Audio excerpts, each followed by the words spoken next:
Hello, friends, and welcome to the Exams Made Simple. And we are back again with the Hindu Complete Newspaper Analysis for 24th of January 2023. 24 जनवरी 2023 का the Hindu newspaper analysis देखेंगे। शुरू करते हैं सबसे पहले आज के सवालों के साथ जिनके जवाब आपको देने हैं।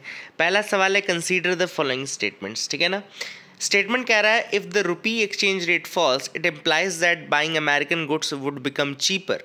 सेकेंड स्टेटमेंट कह रहा है, in a free market economy the exchange rate is decided by the supply and demand for rupees and dollars.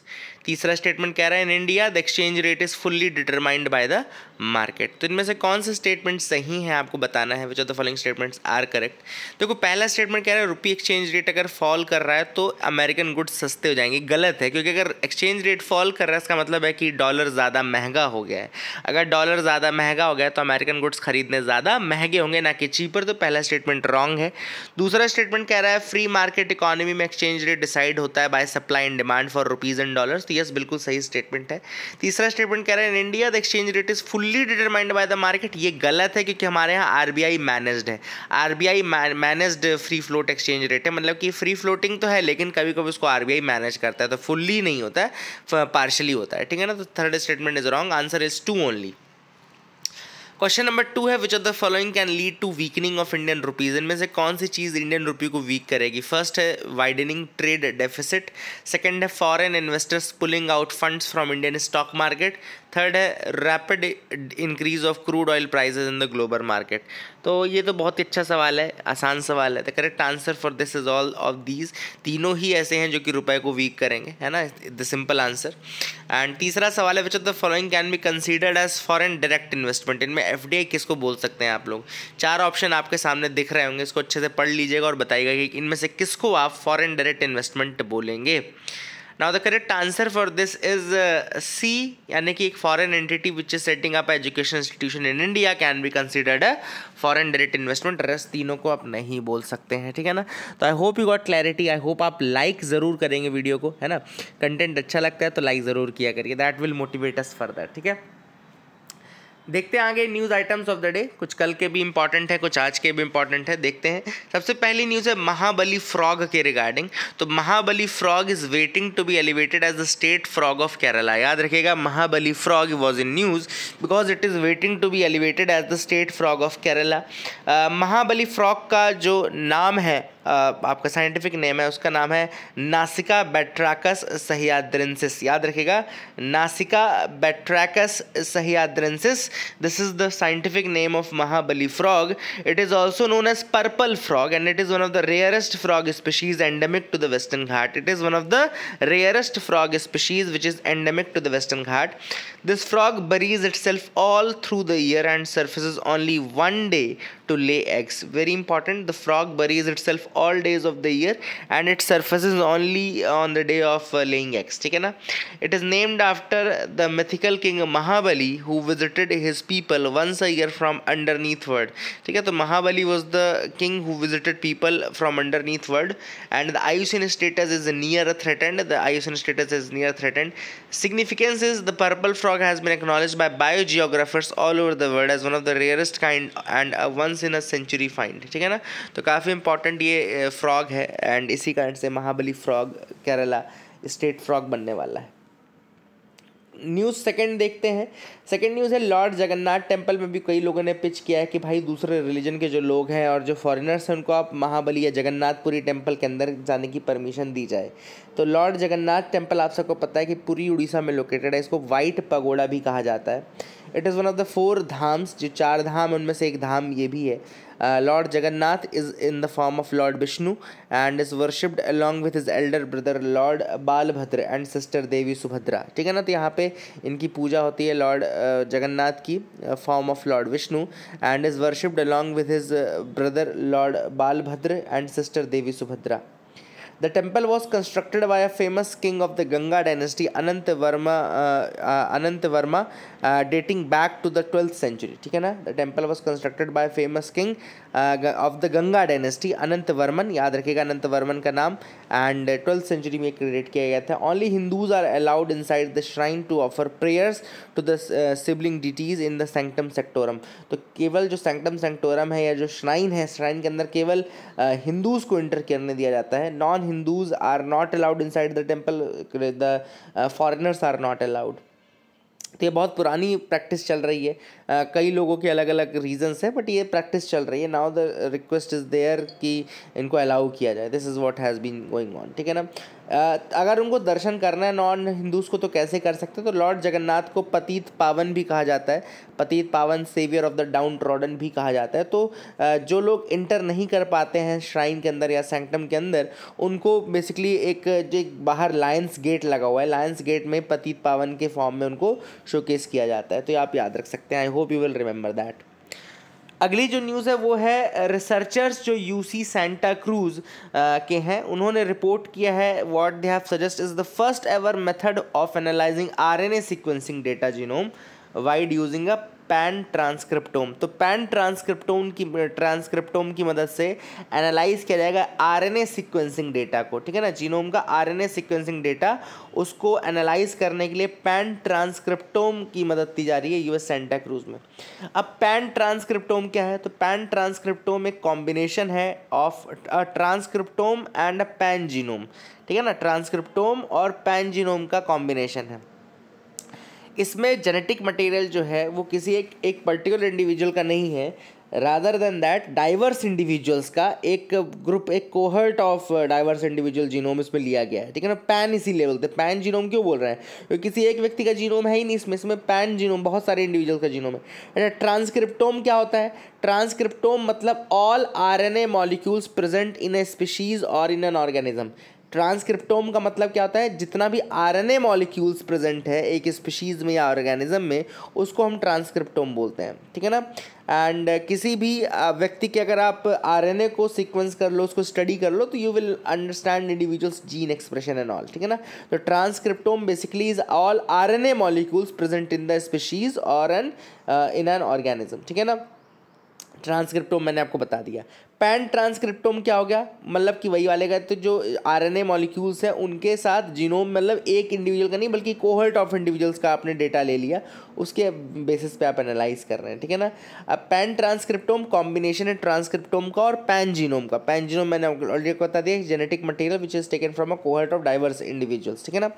Pan transcriptome builds on the emerging concept of pan genomics in the genomics field. तो pan genomics नाम का concept है genomics की field में, है ना. तो जब हम एक इंडिविजुअल का जीनोमिक डेटा देखते हैं वेरिएशन को स्टडी करने के लिए, तो साइंटिस्ट इंडिविजुअल जीनोम को इंडिविजुअल जीनोम से ही कंपेयर करता है, रेफरेंस के रूप में लेता है इंडिविजुअल जीनोम को. लेकिन पैन जीनोम कहता है कि नहीं, आप एक इंडिविजुअल जीनोम के डेटा को रेफरेंस मत लो, रादर देन दैट आप एक कोहर्ट ऑफ इंडिविजुअल्स के डेटा को एक बेस के रूप में लो. ठीक है ना. इससे डाइवर्सिटी को भी आप अप्रिशिएट कर पाओगे. You will be able to appreciate the biogeographic ancestry and diversity of that. ठीक है ना. तो I hope you got clarity regarding pan transcriptome and pan genomics. आगे मूव करते हैं.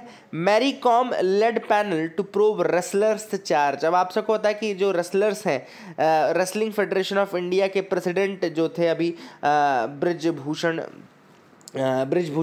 उसके अगेंस्ट बहुत सारा उन्होंने प्रोटेस्ट किया. कई लोगों ने सेक्सुअल हरासमेंट तक के केसेस को उनके अगेंस्ट बताया, है ना.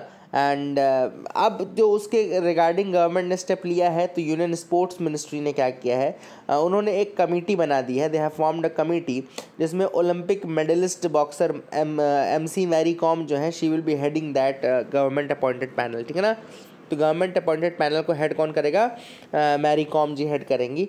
इसके अलावा उसमें और भी मेंबर्स हैं, 5 members are there. Oversight committee है which will be investigating the charges which have been levelled by some prominent wrestlers against the wrestling federation of India president Brijbhushan Sharan Singh. ठीक है ना. ब्रिजभूषण शरण सिंह के अगेंस्ट जो चार्जेस हैं उनको स्टडी करने के लिए. ठीक है ना. तो I hope you got clarity. इसके अलावा एक और कमेटी आपकी जो इंडियन ओलंपिक एसोसिएशन उसने भी बनाई है. इंडियन ओलंपिक एसोसिएशन ने 7 मेंबर कमेटी बनाई, उसमें भी मैरी कॉम जो है वो लीड कर रही हैं, मैरी कॉम है उसमें. ठीक है. तो आई होप अब देखते हैं क्या होता है इससे. आगे मूव करते हैं. 21 Andaman islands named after Param Vir Chakra awardees. तो 21 अंडमान के जो आइलैंड्स हैं वो 21 परमवीर चक्र अवॉर्डीज़ के नाम पे कर दिए गए हैं. परमवीर चक्र अभी तक 21 लोगों को ही मिला है, जिसमें से 14 जो परमवीर चक्र हैं वो पॉस्थ्यूमस यानी कि मृत्यु पश्चात मिले हैं, एंड जो 7 हैं वो आपको वैसे मिले हैं. ठीक है ना. परमवीर चक्र को डिज़ाइन किसने किया था, बहुत इंपॉर्टेंट फैक्ट है, लिख लीजिएगा. सावित्री खानोलकर जी ने, and army persons wife Savitri Khanolkar ने डिज़ाइन किया था। She also designed other medals like Mahavir चक्र, वीर चक्र, peace time gallantry awards like Ashok चक्र, कीर्ति चक्र, शौर्य चक्र, ये सब भी डिज़ाइन किए थे सावित्री खानोलकर ने। परमवीर चक्र 21 बार अवार्ड किया गया है, मैंने आपको ऑलरेडी बता दिया। 20 तो इंडियन आर्मी के दिए गए हैं एंड 1 इंडियन एयरफोर्स का दिया गया है। याद रखिएगा 20 इनमें से इंडियन आर्मी को दिए गए हैं, 1 इंडियन एयरफोर्स को दिया गया है। पहला परमवीर चक्र जो अवार्ड किया गया था वो 3 नवंबर 1947 को अवार्ड किया गया था मेजर सोमनाथ शर्मा को, ठीक है ना। एंड अभी लेटेस्ट जो अवार्ड मिला है वो 1999 में 15 अगस्त 1999 में कैप्टन विक्रम बत्रा को दिया गया है। 21 रिवॉर्डीज़ में 14 रेसिपिएंट्स पॉस्थ्यूमसली मैंने आपको बता दिया एंड 7 यानी कि जिसमें मेजर रामा राघोबा राणे, लांस नायक करम सिंह, मेजर धन सिंह थापा, मेजर होशियार सिंह, सूबेदार मेजर बना Singh, grenadier Yogendra Singh Yadav and rifleman Sanjay Kumar, इनको मतलब जीते जी ही मिला है। एंड पीवी जो परमवीर चक्र है it is made up of bronze with an emblem marked at the centre as can be seen. याद रखिएगा इसको, ये ब्रॉन्ज से बनता है, एम्बलम मार्क्ड रहता है। एंड इससे बड़ा अवार्ड केवल भारत रत्न ही है, सिविलियन अवार्ड है। और परमवीर चक्र फाइटिंग टाइम का हाईएस्ट गैलेंट्री अवार्ड है। एकमात्र जो एयरफोर्स के रेसिपिएंट हैं वो है फ्लाइंग ऑफिसर निर्मलजीत सिंह सेखों। याद रखिएगा flying officer Nirmaljit Singh Sekhon. Youngest recipient जो है वो 2nd lieutenant Arun Khetarpal who was only 21 years of age, उनको दिया गया था। तो I hope you will remember these facts about Paramvir Chakra and Andaman islands. Let me show you one map of Andaman. देखो जब आप अंडमान का मैप पढ़ोगे तो उसमें आपको अलग अलग पार्ट्स दिखेंगे, ठीक है ना। तो ये इंपॉर्टेंट है। सबसे ऊपर आपको कोको चैनल दिख रहा है, याद रखिएगा। फिर आपको नॉर्थ अंडमान मिलता है, बीच में मिडिल अंडमान मिलता है, फिर साउथ अंडमान मिलता है, फिर लिटिल अंडमान मिलता है। ये ऑर्डर याद रखना, north Andaman, middle Andaman, south Andaman और लिटिल अंडमान, ठीक है ना। और यहाँ पे नारकोंडम आइलैंड आपको दिख रहा होगा कि नॉर्थ अंडमान के सामने है जस्ट। फिर आपको यहाँ पे अलग अलग मिल रहे हैं, मिडिल मिल रहा है, फिर साउथ मिल रहा है। यहाँ पे आपको दिख रहा है स्वराज द्वीप, जिसको हैवलॉक आइलैंड को स्वराज द्वीप नाम दिया गया था। नील आइलैंड को शहीद द्वीप आइलैंड दिया गया था और रॉस आइलैंड को नेताजी सुभाष चंद्र बोस आइलैंड नाम दिया गया था। लिख लीजिएगा, ये भी याद रखिएगा। स्वराज द्वीप हैवलॉक को है, शहीद द्वीप में नील आइलैंड का नाम है और नेताजी सुभाष चंद्र बोस रॉस आइलैंड का नाम रखा गया है। बाकी ये अलग अलग आइलैंड थे, इनके नाम अब परमवीर चक्र अवार्डीज़ के ऊपर रख दिए गए, जिसमें interview island, sound island, Outram island, Rutland island, ये सब आइलैंड है ना, इनके नाम बदल गए हैं। अब ये याद रखिएगा कि साउथ अंडमान और लिटिल अंडमान के बीच में डंकन पैसेज आता है। साउथ अंडमान और लिटिल अंडमान के बीच में आता है डंकन पैसेज, ये भी बहुत इंपॉर्टेंट फैक्ट है। फिर आपका 10 डिग्री चैनल आता है, फिर निकोबार का पार्ट आता है। निकोबार का कौन सा पार्ट सबसे पहले आता है 10 डिग्री चैनल के बाद? तो कार निकोबार आता है। याद रखिएगा, निकोबार का कौन सा पार्ट आता है सबसे पहले 10 डिग्री चैनल के बाद? तो कार निकोबार आता है। कार निकोबार के नीचे आपको देखो बहुत सारी, कमोरता आइलैंड, ननकौरी आइलैंड, कच्छल आइलैंड, है ना, Chaura island, little Nicobar island, ये अलग अलग आइलैंड्स के नाम दिए गए हैं। देखो फिर आता है आपका सोम्ब्रेरो चैनल, उसके बाद लिटिल निकोबार आता है और लिटिल निकोबार के नीचे आपका ग्रेट निकोबार। तो कार निकोबार, लिटिल निकोबार और ग्रेट निकोबार नॉर्थ से साउथ हो गए। ये एक इंपॉर्टेंट मैप है, आई hope you will remember that. अब यहाँ पे मध्य प्रदेश की गवर्नमेंट ने कहा है कि रिलीजियस टेक्स्ट जो हैं, जिसमें रामायण, महाभारत और भगवद गीता, ये जो है ये स्कूल्स के करिकुलम में ऐड किया जाएगा। They will be added in the government schools curriculum, ठीक है ना। शिवराज सिंह चौहान जी ने ऐसा अनाउंस किया है। रामायण, महाभारत, वेद, उपनिषद, भगवद गीता, ये इनवैल्यूएबल बुक्स है उनका कहना है, और ये मोरालिटी के और एथिकल लेक्चर्स जो हैं वो प्रोवाइड करते हैं, ठीक है ना। इसके अलावा आप सबको ये भी पता होगा कि धनतेरस फेस्टिवल के दौरान धन्वंतरी की पूजा मेडिकल कॉलेजेस में ये सब की जाती है। तो all these things have been done under this government of Madhya Pradesh. तो ये आप याद रखिएगा। 28(1) जो आर्टिकल है कॉन्स्टिट्यूशन का, वो कहता है कि no religious instruction shall be provided in any education institution wholly maintained out of state funds, है ना। And these schools are not open to religious instructions except educational institutions established under any endowment और trust that requires that religious instruction shall be imparted. तो जब तक endowment या trust के अंदर school नहीं बना है, अदरवाइज आप इस तरह से नहीं करें, लेकिन गवर्नमेंट ऑफ मध्य प्रदेश कर रही है, ठीक है। देखते हैं क्या है ना। इसके अलावा और भी बहुत सारी चीज़ें, रामचरितमानस का पाठ और ये सब भी कराया गया था। Let's see then. आगे जो न्यूज़ है वो है Assam to book men marrying girls below 14 years under POCSO act. तो पॉक्सो एक्ट के अंतर्गत असम जो है they will book those man who are marrying the girls below the age of 14 years. 14 साल से नीचे अगर किसी व्यक्ति लड़की से आप शादी करते हैं तो आपको पॉक्सो के अंतर्गत धरा जाएगा, और अगर आप 14 से 18 के बीच में शादी कर रहे हैं तो आपको धरा तो तब भी जाएगा, लेकिन तब you will be booked under prohibition of child marriage act 2006। ठीक है ना। एंड यहाँ पे जो मिनिमम सेंटेंस है यहाँ पे 2 साल का है। ठीक है। तो all these things are there which are very important to understand. I hope you will remember them. आगे मूव करते हैं, देखते हैं और क्या इंपॉर्टेंट न्यूज़ आर्टिकल्स है जिनके बारे में डिस्कस करना है। तो हिजाब रो सुप्रीम कोर्ट जो कंसीडर कर रहा है वो कंसीडर कर रहा है 3 जज का एक बेंच बनाने का। अभी हुआ क्या था, एक्चुअली 2 जज का बेंच बना दिया गया था जिसमें हेमंत गुप्ता और सुधांशु धूलिया थे। तो ये जो 2 जजेस की बेंच थी इसमें स्प्लिट वर्डिक्ट आ गया था, मतलब कि दोनों ने अलग अलग वर्डिक्ट दे दिया था, इसलिए कोई मतलब निकला नहीं। तो ऑब्वियस सी बात है एक नया बेंच बनाई जाएगी, और ये बेंच जो रहेगी बेसिकली क्या करेगी, इस 3 जज की रहेगी, ताकि एटलीस्ट 2-1 या 3-0 या मतलब बराबर तो हो नहीं सकता, 2-1 या 3-0 होगा, तो इस तरीके से जजमेंट हो पाएगा कम से कम। एंड जस्टिस गुप्ता जो थे उन्होंने कहा था कि कर्नाटका गवर्नमेंट ने बिल्कुल सही किया है, एंड जो ये अपेरेंट सिंबल्स है रिलीजियस बिलीव के, they can not be worn in secular schools which are maintained under state funds. वहीं पे जो धूलिया जी थे उनका कहना था कि नहीं ऐसा नहीं है और आप इस तरीके की चीज़ें कर सकते हैं। मैं आपको एक इंपॉर्टेंट फैक्टर बता दूँ कि देखो क्या होता है, एक एसेंशियल प्रैक्टिसेस टेस्ट होता है। देयर इज़ अ टेस्ट इस तरीके की चीज़ों को डिटरमाइन करने के लिए, एसेंशियल प्रैक्टिसेस टेस्ट, मतलब कि क्या वो प्रैक्टिस जो है उस रिलीजन की एसेंशियल प्रैक्टिस है अथवा नहीं है। तो ये जो हिजाब है this is not considered to be an essential practice.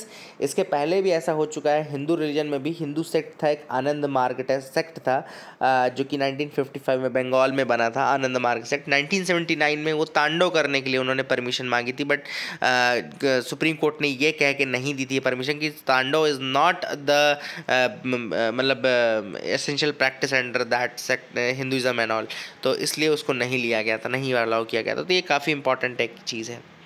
आगे मूव करते हैं एडिटोरियल पार्ट में, democracy and it's structural slippages. तो यहाँ पे ऑथर ने बात की है कि डेमोक्रेसी जो है वो इंडिया में, ऐसा नहीं कि इंडिया की खुद की एक वो है, इंडिया से पहले भी कंट्रीज़ थी जो डेमोक्रेटिक कंट्रीज़ अपने आप को कहती थी, और जैसे सबसे पहली डेमोक्रेसी माना जाता है कि रिटन डेमोक्रेसी जो है वो अमेरिका है फर्स्ट डेमोक्रेसी। लेकिन इंडिया जो था वो इनसे एडवांस था। कैसे एडवांस था? क्योंकि हमने जो अपनी डेमोक्रेसी में राइट्स प्रोवाइड किए हैं, वुमेन राइट्स पहले दिन से प्रोवाइड किए। अगर आपको पता हो तो यूनिवर्सल फ्रेंचाइजी हमने पहले दिन से दी है, सबको दी है।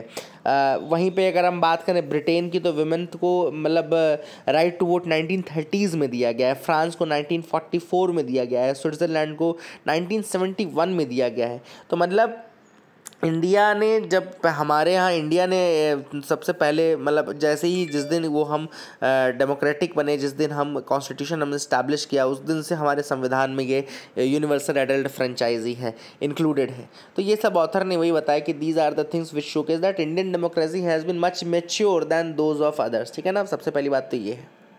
लेकिन ऑथर ने एडिटोरियल में जो बात की वो बात ये की कि डेमोक्रेसी होने के बावजूद बहुत सारे इश्यूज़ हैं जो अभी भी पेंडिंग है। सबसे पहले बात जो है इगैलिटेरियन सोसाइटी की बात चली। ऑथर ने कहा देखो डेमोक्रेसी क्या कोशिश करती है कि इक्विटी मेंटेन रहे, इक्वालिटी बने, इगैलिटेरियन सोसाइटी बने, बट क्या हम अपनी सोसाइटी को वाकई में इगैलिटेरियन बोल सकते हैं? Can we say that our society is egalitarian, या इक्विटी है, या डिस्ट्रीब्यूशन प्रॉपर है? नहीं बोल सकते। तो still after having a democratic setup ये स्लिपेजेस हैं जो कि ऑलरेडी एग्जिस्ट करते हैं हमारे डेमोक्रेटिक सेटअप में। तो this is what has been mentioned by the author.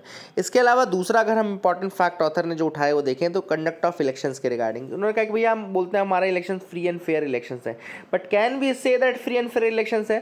जितना आजकल ये फ्री बी कल्चर चल रहा है, जितना आजकल ये इंफॉर्मेशन हाइड की जा रही है, जितना आजकल लोगों को इस तरीके से पैम्फलेट कल्चर या प्रोपोगेंडा कल्चर के माध्यम से लोगों को बेवकूफ़ बनाया जा रहा है, कैन वी से दैट कि people are doing informed voting and all, है ना? Can we say that conduct of elections is free and fair? न केवल ये जो हमारा मेथडोलॉजी है first past the post system, हो सकता है कि किसी व्यक्ति को मतलब केवल बहुत कम नंबर ऑफ वोट मिले हैं, बट सिंस वो बाकी के कैंडिडेट से ज़्यादा हैं इसलिए उसको फर्स्ट पास द पोस्ट के अकॉर्डिंग उसको विनर घोषित कर दिया जाएगा, जबकि हो सकता है वो विल ऑफ द पीपल भी ना रिप्रेजेंट कर रहा हो। तो ऐसे में हम नहीं बोल सकते हैं कि ये it is all free and fair and everything is going good, ये हम नहीं बोल सकते. This is what the author has said in this article. ठीक है ना. तीसरा एक चौथा पॉइंट जो उठाया ऑथर ने, वो कहा कि इंडिया में अभी भी जो आइडेंटिटीज़ हैं वो अभी भी हावी हैं, चाहे वो कास्ट आइडेंटिटीज़ हो, चाहे वो रिलीजियस आइडेंटिटीज़ हो. All identities are still. हम आज भी अपनी कास्ट को वोट करने जाते हैं. आज हम आज भी अपने कोशिश करते हैं कि देखते हैं कि हमारे वहाँ का कौन है, हमारे यहाँ का कौन है, हमें ये सब चीज़ें देखने लगते हैं ना. तो all this things showcase that कि मतलब कहीं ना कहीं जो इशू है वो अभी भी है, जो आइडेंटिटीज़ हैं वो ज़्यादा सॉलिडिफाई हो चुकी हैं. एंड इसी कारण से ऑथर ने यहाँ पे कहा है कि these things point out that कि अभी भी हमारे यहाँ कंट्री में इतनी ज़्यादा जो एडवांसमेंट होनी चाहिए वो नहीं आई है. सेकेंड है needed a new approach to data protection for minors. यहाँ पे ऑथर ने बात की है digital protection, draft digital protection bill की, जिसमें उन्होंने कहा है कि जो मतलब 18 साल से कम के बच्चे हैं उनके लिए जो डाटा एक्सेस है उसमें काफ़ी चीज़ें जो है वो मिस हो चुकी हैं. एंड डाटा प्रोटेक्शन बिल जो है उनके लिए ज़्यादा अच्छा केटर नहीं करता. तो क्या गैप्स हैं? तो सबसे पहले ऑथर ने बात की है कि देखो, instead of incentivising online platforms to proactively build safer and better services for minors. मतलब एक तरफ आपको करना क्या चाहिए था कि आपको जो ऑनलाइन प्लेटफॉर्म्स हैं उनको ये कहना चाहिए था कि आप सेफर प्लेटफॉर्म बनाओ बच्चों के लिए, माइनर्स के लिए. उसकी जगह उन्होंने क्या कह दिया है कि भैया जो कंसेंट है उसमें पेरेंटल कंसेंट लेना पड़ेगा आपको. अब पेरेंटल कंसेंट आपने कर दिया. इंडिया एक ऐसी कंट्री है जहाँ पे पेरेंट्स के अंदर इतना ज़्यादा डिजिटल लिटरेसी नहीं है, जो खुद अपने बच्चों से अपने पासवर्ड खुलवाते होंगे, जो खुद अपने बच्चों से अपने बैंक्स के डिटेल खुलवाते होंगे, उनको आपने कह दिया कि आप पर पेरेंटल कंसेंट देंगे. तो विल इट बी राइट? तो that is not a right thing. Second, it does not take into account the best interest of the child. A standard originating in the Convention on the Right of the Child 1989. एक convention था right of the child 1989 का, India उसका signatory भी है. India ने upheld किया है this standard in law such as commission for protection of child rights. तो एक स्टैंडर्ड बनाया गया है चिल्ड्रंस के लिए. मतलब उनके पास भी राइट है, न केवल उनके पास प्रोटेक्शन का राइट है, राइट टू फ्री एजुकेशन है, right to protection from children sexual offences है. ये सारी चीज़ें हमने उसी के तर्ज में बताए हैं. However, it has not been issued in the it has not been applied to the issue of data protection. Data protection के केस में फिर हम क्यों नहीं ये राइट प्रोवाइड करते हैं? भाई टीनेजर्स को भी तो राइट है कि वो अपना सेल्फ एक्सप्रेशन कर सकें, अपना पर्सनल डेवलपमेंट कर सकें. हो सकता है वो इंस्टाग्राम से कुछ पढ़ना चाहते हो, अब हम पेरेंटल कंसेंट में उनको वो राइट ही ना प्रोवाइड करें. तो these right should also have been given the weightage. ये चीज़ ऑथर ने यहाँ पे कही है. ठीक है ना. तो ऑथर ने कहा कि जो वाइट लिस्टिंग की प्रोसेस है कि मतलब जो पेरेंट्स उसको करेंगे, वो कई बार क्या होता है कि ब्लर कर देता है जो मतलब राइट है और जो आपका मतलब वो चीज़ है उसको ब्लर कर देता है. और हो सकता है वो व्यक्ति उससे कुछ सीख सकता था बट आपने उसको मना कर दिया. ठीक है ना. इसके अलावा एक और इशू है करंट ड्राफ्ट में डेटा प्रोटेक्शन बिल जो है उसमें एक और इशू है. Each platform will have to obtain verifiable parental consent in case of minors. हर प्लेटफॉर्म को एक वेरीफाइबल पेरेंटल कंसेंट लेना पड़ेगा in the case of minors. ये प्रोविजन अगर स्ट्रिक्टली इन्फोर्स हो गया, it can change the nature of the internet as we know, है ना. It can change the nature of the internet since it is not possible to tell if the user is a minor without confirming their age. और as आप कैसे confirm करेंगे ये भी एक अभी इशू है कि कैसे वेरीफाई करोगे. फोटो आईडी से करोगे, फेशियल रिकग्निशन से करोगे, रेफरेंस बेस्ड वेरिफिकेशन करोगे या कुछ और मीन से आप करोगे. तो all this things are still a question in limbo और इसको जब तक आंसर नहीं मिलता है तो दैट इज अ थिंग. तो ऑथर ने कहा कि देखो ब्लैंकेट बैन लगाने की जगह, ब्लैंकेट कंसेंट की जगह आपको ये देखना चाहिए था कि प्लेटफॉर्म खुद से ऐसी चीज़ें दिखाएं जो मतलब माइनर के हिसाब से हो. ठीक है ना. Platform should be mandated to undertake a risk assessment. ये रिस्क असेसमेंट करें कि भैया कितना उनके प्लेटफॉर्म को यूज़ करने से रिस्क है, चाहे वो माइनर हो, चाहे एज वेरिफिकेशन आप कैसे कर सकते हैं, इसके लिए आपको वो प्रॉपर बनाना चाहिए. तो all this things are there. इसके अलावा आपको एज रिलैक्सेशन भी देना चाहिए पेरेंटल कंसेंट के लिए. ठीक है ना. The age relaxation for parental consent for all services to 13 years in line with many other jurisdictions. तो 13 साल तक आपको पेरेंटल कंसेंट देना चाहिए. उसके बाद आप उसको फ्री कर दें. टीनेजर्स के जो राइट्स हैं उनको दे दें. तो फिर आगे मूव करते हैं, देखते हैं और क्या इंपॉर्टेंट न्यूज़ आर्टिकल है। The basic structure of the constitution. अब आप सबको पता है कि बेसिक स्ट्रक्चर कब बना, तो बेसिक स्ट्रक्चर बना केशवानंद भारती जी के केस में 1973 में 24 अप्रैल का दिन था, जिसमें उन्होंने कहा कि कुछ चीज़ें ऐसी हैं संविधान की, कुछ कॉन्स्टिट्यूशन के ऐसे बेसिक फीचर्स हैं जिनको गवर्नमेंट अमेंड नहीं कर सकती है, ठीक है ना। इसके पहले हालांकि जो गवर्नमेंट थी उसने बहुत सारे 24th अमेंडमेंट एक्ट लेकर के आई थी, गोलकनाथ केस था, अलग अलग केसेस में उन्होंने ये कहा था कि अलग अलग अमेंडमेंट्स के थ्रू उन्होंने कहा था कि जो जुडिशियल रिव्यू है वो लागू नहीं रहेगा, ठीक है ना।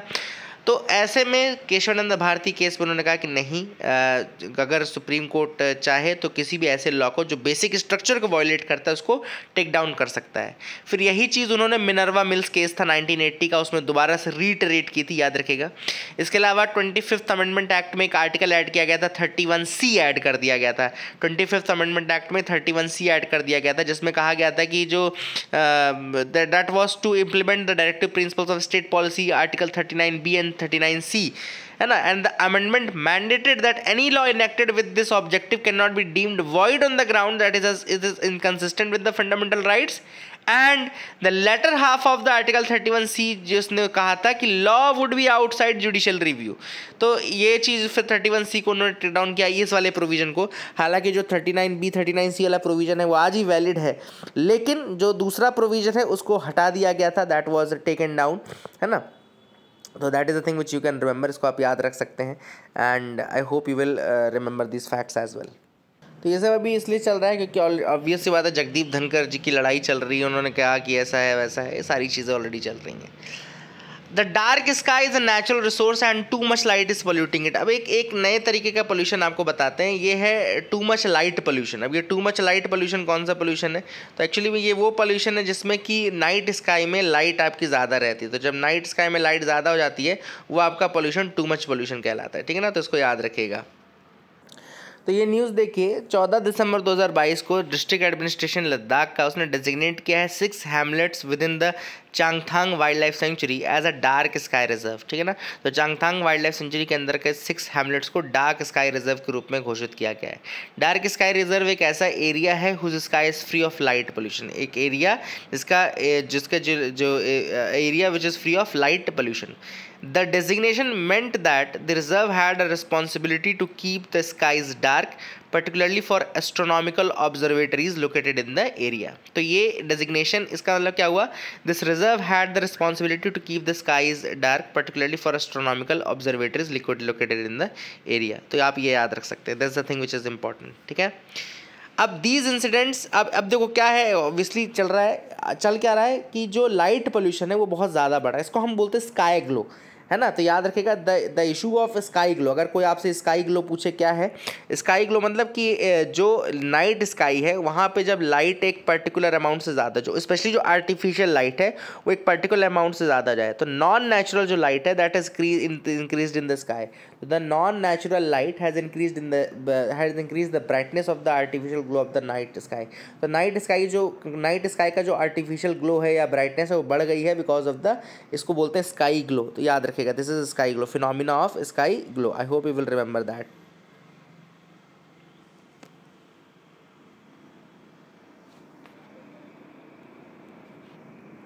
तो ये जो स्काई ग्लो या नाइट स्काई में जो आर्टिफिशियल लाइट की ब्राइटनेस बढ़ गई है, ये समस्या बहुत जगहों पर है। नॉर्थ अमेरिका में है ये समस्या, यूरोप में है ये समस्या, इंडिया में भी है इनफैक्ट, है ना। तो all this things are happening, ये आप याद रखिएगा। आगे मूव करते देखते और क्या इंपॉर्टेंट न्यूज़ आर्टिकल्स है जिनके बारे में हमको डिस्कस करना है। तो you can move ahead with me, आप मेरे साथ बिल्कुल आगे बढ़ सकते हैं। INS Vagir the 5th scorpion submarine commission, यहाँ पे स्कॉर्पियन क्लास सबमरीन जो कि फ्रांस की मदद से बनाए गए थे, प्रोजेक्ट 75 के अंतर्गत थे, इनके 5 अब कमीशन हो चुके हैं। पहला था इसमें INS कालवेरी, 2017 में इसको कमीशन किया गया था। सेकेंड था INS खांडेरी, 2019 में कमीशन किया गया था। INS करांज तीसरा है, मार्च 2021 में कमीशन किया गया था। INS वेला फोर्थ है, नवंबर 21 में इसको कमीशन किया गया था। फिफ्थ है वागीर और अभी इसको कमीशन कर दिया गया, और सिक्स्थ है इसमें Vagsheer is the sixth one.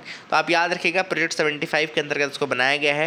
And जो वागशीर है that will be built and commissioned by 2024। तो आप याद रख सकते हैं सारे फैक्ट्स रिगार्डिंग दैम, आप इसको दिमाग पर रखिएगा। आगे देखते हैं और कुछ इंपॉर्टेंट न्यूज आर्टिकल सुनिए। तो that is it for the day friends. I hope you like the video. Please do like, share, subscribe, keep loving us, keep sharing us. Thank you, have a nice day.